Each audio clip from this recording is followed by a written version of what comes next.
Sindrom Raynaud. Adapun topik yang akan dibahas pada kali ini dimulai dari definisi hingga pencegahan. Pertama, definisi. Sindrom Raynaud adalah suatu sindrom yang ditandai dengan keadaan pucat, cyanosis, atau keduanya pada jari tangan atau kaki yang bersifat reversibel dan intermittent sebagai respon terhadap suhu dingin dan stres.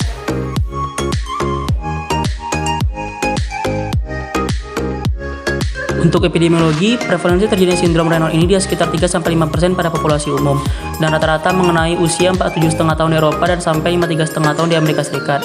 Pada beberapa negara, insidensi Raynaud syndrome ini dia lebih banyak terjadi pada perempuan dibandingkan laki-laki. Etiologi sindrom Raynaud dibagi menjadi primer dan juga sekunder, di mana untuk primer disebabkan oleh penyempitan pembuluh darah arteri pada sindrom Raynaud, namun belum diketahui secara pasti. Adapun beberapa faktor yang diduga dapat menyebabkan resiko terjadi sindrom Raynaud primer yaitu berusia 15-30 tahun, berjenis kelamin wanita, memiliki anggota keluarga yang menderita sindrom Raynaud, bertempat tinggal di daerah bersuhu dingin dan mengalami stres. Kemudian untuk sekunder, dia bisa terjadi karena penyakit autoimun, gangguan pembuluh darah arteri, dan infeksi virus dalam darah. Sindrom Raynaud ini dia dapat dibagi menjadi dua, yaitu sindrom Raynaud primer dan juga sindrom Raynaud sekunder. Untuk sindrom Raynaud primer itu tidak disebabkan oleh kondisi medis lain. Tipe ini dia paling sering terjadi dan biasanya itu bersifat ringan serta tidak perlu diobati. Lalu untuk yang sekunder itu dia disebabkan karena kondisi medis yang lain seperti penyakit autoimun ataupun gangguan pembuluh darah arteri. Tipe sekunder ini dia bersifat lebih serius serta juga membutuhkan pemeriksaan dan penanganan lebih lanjut di rumah sakit. Adapun perbedaan antara Raynaud primer dan Raynaud sekunder adalah seperti dijelaskan di tabel berikut. Untuk Raynaud primer merupakan respon fisiologis berlebihan terhadap dingin dan stres, kemudian struktur arteri dan kapilnya nerve normal, dia simetris, jaringan nefrosis tanpa gangren, tidak ada kelainan jaring ikat, ESR normal, CRP negatif, anates negatif. Kemudian untuk sekunder merupakan efek sekunder dari penyakit yang mendasari, kemudian ada kapil nerve abnormal, asimetris, iskemik tanpa gangren, kelainan jaringan ikat seperti lupus, kemudian skleroderma, ESR-nya negatif, CRP positif, dan anates dan antibodinya positif. Untuk patofisiologi yang pertama itu kelainan vaskular. Endotelium dinding pembuluh darah akan membuat vasodilator seperti ERDF yang dikenal dengan nitric oxide atau NO. NO ini dia bakal menghasilkan CGM yang merupakan vasodilator poten dan akan menghambat fungsi platelet. Fungsi ERDF ini dia bakal berkurang jika terpapar dengan radikal bebas yang akan menimbulkan efek vasokonstriksi dan kerusakan vaskular. Lalu yang kedua, gangguan adrenergik.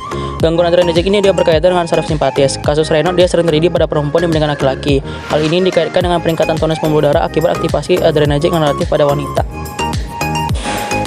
Untuk manifestasi dibagi menjadi 3. Tahap pertama, jari tangan atau jari kaki berubah menjadi pucat akibat berkurangnya aliran darah. Tahap 2, jari tangan atau jari kaki berubah membiru karena kurangnya pasokan oksigen. Tahap 3, jari tangan atau kaki kembali berubah menjadi merah karena aliran darah mengalir lebih cepat dari normal.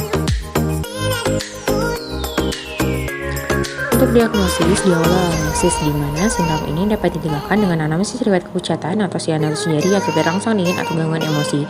Diagnosis dapat ditegakkan dengan pengukuran waktu kembali suhu jari ke suhu semula sesudah tangan direndam ke dalam campuran es dan air selama 20-30 detik. Untuk pemeriksaan fisik, terdiri pemeriksaan pada digiti, mencari gejala klinis lainnya.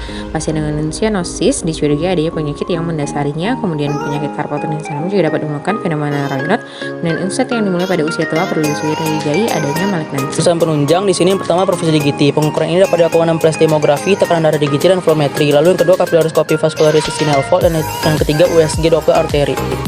Tata laksana sindrom Raynaud terbagi menjadi 2, yaitu konservatif dan farmakologi. Untuk konservatif, yang pertama mencegah paparan suhu dingin, alat dan benda bergetar serta stres, menjauhi pencetus saraf simpatis dan berhenti merokok, menjauhi obat-obatan seperti estrogen, simpatomimetik. Kemudian pemberian minyak ikan yang mengandung omega 3. Kemudian farmakologi, agen kalsium channel blocker, agen selektif serotonin reuptake inhibitor, antagonis reseptor angiotensin 2, kemudian low molecular weight heparin, kemudian toksik botulinum. Lalu berikut untuk komplikasi, di sini yang pertama gangren. Gangren itu merupakan pembuluh arteri yang tersumbat total yang bisa menyebabkan kematian jaringan. Pada beberapa kasus yang jarang terjadi, dia bakal mengakibatkan amputasi. Lalu yang kedua, perubahan bentuk jari. Perubahan bentuk jari ini dia bakal berubah menjadi tipis dan runcing dengan kulit yang terasa mengkilat dan kuku yang tumbuh dengan lambat. Lalu yang ketiga, skleroderma. Skleroderma ini merupakan penebalan ataupun pengerasan pada area kulit dan jaringan penghubung.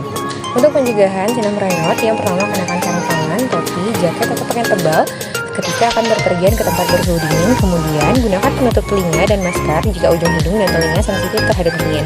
Kemudian, pakai kaos kaki meski dalam ruangan atau ketika tidur. Hindari perubahan suhu secara mendadak, misalnya dari udara hangat ke ruangan berpendingin udara. Hindari terlalu banyak mengkonsumsi minuman berkafein, jangan merokok atau berada di sekeliling perokok. Kemudian, batasi penggunaan alat yang menghasilkan banyak getaran seperti mixer dan lain-lain. Baik, terima kasih. Cukup sekian kami sampaikan.